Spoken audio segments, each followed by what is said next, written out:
बच्चों CA foundation दिसंबर 2022 examinations के paper number 3 और पेपर नंबर 4 से रिलेटेड आईसीआई ने बहुत ही इंपॉर्टेंट इंस्ट्रक्शंस रिलीज की है, तो आइए इन्हें गो थ्रू करते हैं। तो मैं आपको बता दूं कि सभी कैंडिडेट्स को इन इंस्ट्रक्शंस को स्ट्रिक्टली फॉलो करना है, और अगर कोई भी कैंडिडेट इन इंस्ट्रक्शंस को स्ट्रिक्टली फॉलो नहीं करता है तो फिर उसका सीए फाउंडेशन का जो एग्जाम है वो कैंसिल कर दिया जाएगा। तो बच्चों आप बड़े ही ध्यान से इस वीडियो को एंड तक देखिएगा। बच्चों ये जो इंस्ट्रक्शंस है ये आपको सीए फाउंडेशन दिसंबर 2022 के एडमिट कार्ड में प्रोवाइड की गई है। तो आप देख सकते हैं कि ये सीए फाउंडेशन दिसंबर 2022 का एडमिट कार्ड है और इसके पेज नंबर 8 पर ये सारी इंस्ट्रक्शंस आपको प्रोवाइड की गई है। बहुत से स्टूडेंट अपने एडमिट कार्ड को थॉरोली रीड नहीं करते हैं, यानी कि ध्यान से नहीं पढ़ते हैं, और इसकी वजह से उन्हें बहुत सी प्रॉब्लम फेस करनी पड़ती है। तो इसके पेज नंबर 8 पर जो आपके एमसीक्यू बेस्ड पेपर्स हैं, यानी कि पेपर नंबर 3 और पेपर नंबर 4, उससे रिलेटेड बहुत ही इंपॉर्टेंट इंस्ट्रक्शंस दी गई हैं। तो आइए मैं आपको वो शो करता हूं।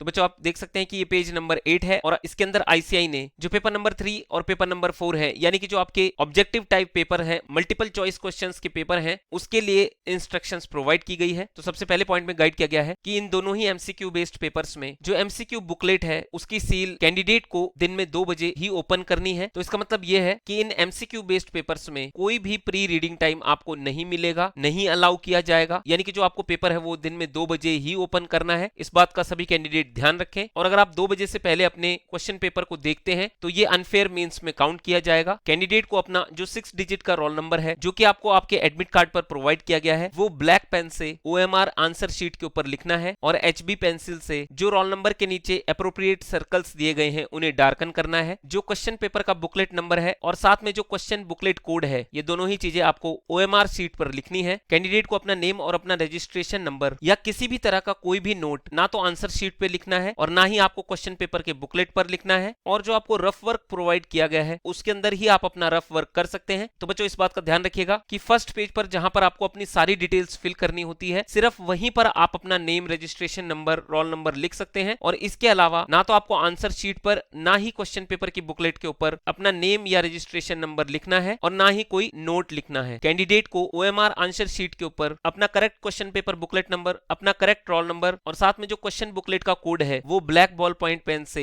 बॉक्सेस के अंदर फिल करना है, और जो एप्रोप्रिएट सर्कल्स दिए गए हैं उन्हें अच्छी क्वालिटी की एचबी पेंसिल से सर्कल करना है। इन केस अगर कोई भी कैंडिडेट गलत इंफॉर्मेशन फिल कर देता है तो इसके लिए इंस्टीट्यूट बिल्कुल भी जिम्मेवार नहीं होगा, और ना ही इंस्टीट्यूट कैंडिडेट की इस मिस्टेक को रेक्टिफाई करेगा। जो क्वेश्चन बुकलेट का कोड है और जो क्वेश्चन पेपर बुकलेट का नंबर है उसको कैंडिडेट को बड़े ही ध्यान से एचबी पेंसिल से आंसर शीट के ऊपर एप्रोप्रिएट स्पेस पर डार्क करना है, और कैंडिडेट क्वेश्चन बुकलेट का जो कोड और जो साथ में क्वेश्चन बुकलेट का नंबर है जो वो फिल करेगा उसी को फाइनल माना जाएगा, और उसी के बेस पर कैंडिडेट का रिजल्ट डिक्लेयर किया जाएगा कि आपको क्वेश्चन पेपर का बुकलेट कोड और जो क्वेश्चन पेपर का बुकलेट नंबर है उनको बड़े ही ध्यान से फिल करना है, और एचपी पेंसिल से बड़े ही ध्यान से जो एप्रोप्रिएट सर्कल्स है उनको डार्क करना है, क्योंकि आपकी जो ये ओएमआर शीट है ये मशीन्स के थ्रू चेक की जाती है, और अगर इसके अंदर आप गलत क्वेश्चन पेपर का कोड फिल कर देते हैं तो वो उसी हिसाब से चेक होगा और फिर आपका पेपर किसी और ही क्वेश्चन पेपर के अकॉर्डिंग चेक हो जाएगा। तो आप इस बात का ध्यान रखिएगा। आगे इसके अंदर गाइड किया गया है कैंडिडेट को इंग्लिश या हिंदी लैंग्वेज का, यानी कि जो भी मीडियम उन्होंने आंसर्स को लिखने के लिए चूज किया है उसका क्वेश्चन पेपर उन्हें उनकी लैंग्वेज में प्रोवाइड किया जाएगा, यानी कि हिंदी या इंग्लिश लैंग्वेज में प्रोवाइड किया जाएगा, और जो कैंडिडेट की ओएमआर आंसर शीट है वो इंग्लिश लैंग्वेज में आपको प्रोवाइड की जाएगी। तो आपको ये याद रखना है कि जैसे ही आपका एग्जाम ओवर होगा तो कैंडिडेट को दोनों ही चीजें, यानी कि क्वेश्चन पेपर बुकलेट और साथ में जो आंसर शीट है इन्विजिलेटर को सबमिट करनी है, जैसा कि आपको एडमिट कार्ड के सेकंड पेज पर गाइड किया गया है। और कोई भी कैंडिडेट अपने क्वेश्चन पेपर बुकलेट को घर नहीं ले जा सकता है। आंसर शीट के ऊपर आपको जिस हिसाब से क्वेश्चन पेपर के ऊपर सीरियल नंबर प्रोवाइड किए गए हैं उसी हिसाब से कॉलम दिए गए हैं, यानी कि जैसे क्वेश्चन पेपर के अंदर 1 से लेकर 100 तक क्वेश्चंस प्रोवाइड किए गए हैं उसी तरह से आपको आंसर शीट के ऊपर भी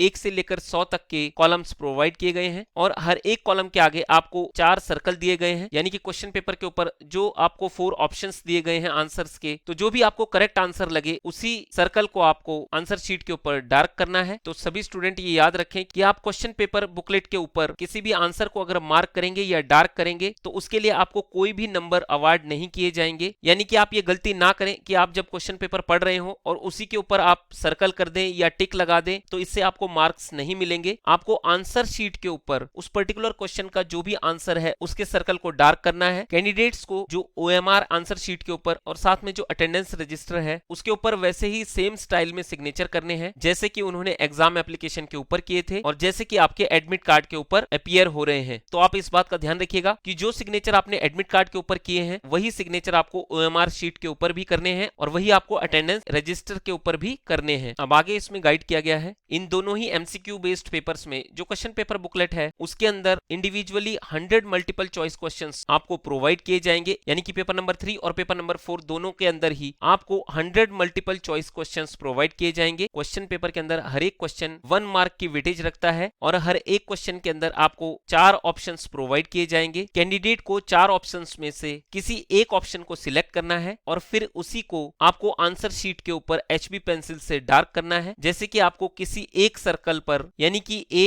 या B या C या D इनमें से किसी एक सर्कल को डार्क करना है। हर एक करेक्ट आंसर के लिए आपको 1 मार्क प्रोवाइड किया जाएगा और हर एक रॉन्ग आंसर के लिए 1/4 मार्क को डिडक्ट कर दिया जाएगा। अगर किसी आंसर के अंदर आपने मल्टीपल सर्कल्स को डार्क किया है तो उस क्वेश्चन के आंसर को रॉन्ग आंसर ट्रीट किया जाएगा और जिन भी क्वेश्चंस में आपने आंसर नहीं दिए हैं यानी कि आपने ब्लैंक सर्कल छोड़े हैं तो उनके अंदर कैंडिडेट को 0 मार्क प्रोवाइड किया जाएगा। अब यहाँ पर आपको गाइड किया गया है कि किस तरह से जो OMR आंसर शीट है उसके अंदर सर्कल्स को डार्क करना है। तो लेफ्ट साइड के अंदर आपको बताया गया है कि क्या करेक्ट मेथड है और राइट साइड में बताया गया है कि कौन कौन से रॉन्ग मेथड है। तो यहाँ पर शो किया गया है कि मान लीजिए कि क्वेश्चन नंबर 52 का जो करेक्ट आंसर है वो C है, तो आपको आंसर शीट के ऊपर 52 के आगे जो C का सर्कल है उसको कंप्लीटली डार्क करना है और यही एक करेक्ट ऑप्शन है। और राइट साइड में आपको ये बताया गया है कि कौन कौन से रॉन्ग मेथड है जो कि स्टूडेंट कई बार ऑप्ट कर लेते हैं। जैसे कि कोई स्टूडेंट टिक कर देता है तो ना तो आपको टिक करना है, ना ही सर्कल को क्रॉस करना है और ना ही आपको जो सर्कल का आउटर पार्ट है उसे पेंसिल से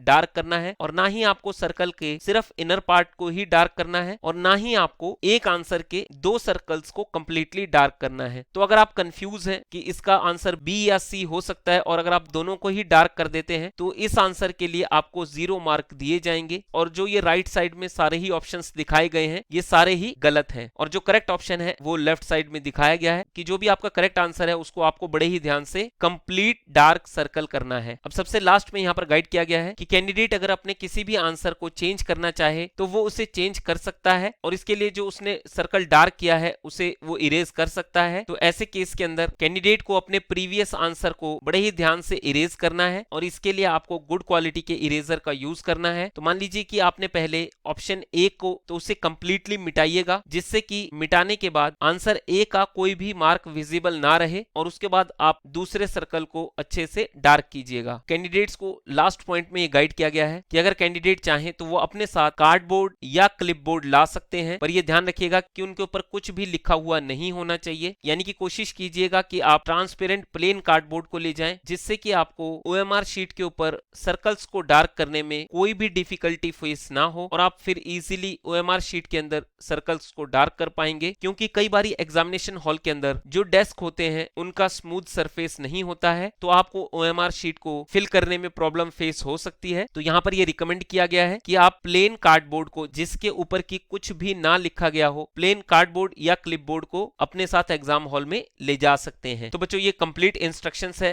पेपर नंबर 3 और पेपर नंबर 4 से रिलेटेड और आप बड़े ही ध्यान से इन इंस्ट्रक्शंस को गो थ्रू कीजिएगा और जो मेथड आपको आंसर्स को सर्कल करने का यहाँ पर बताया गया है इसी मेथड से आपको अपने आंसर को सर्कल करना है। टीम ग्रूमिंग एजुकेशन एकेडमी की तरफ से सभी स्टूडेंट्स को बेस्ट ऑफ लक। बच्चों इस वीडियो को लाइक और शेयर जरूर कीजिएगा। जय श्री श्याम।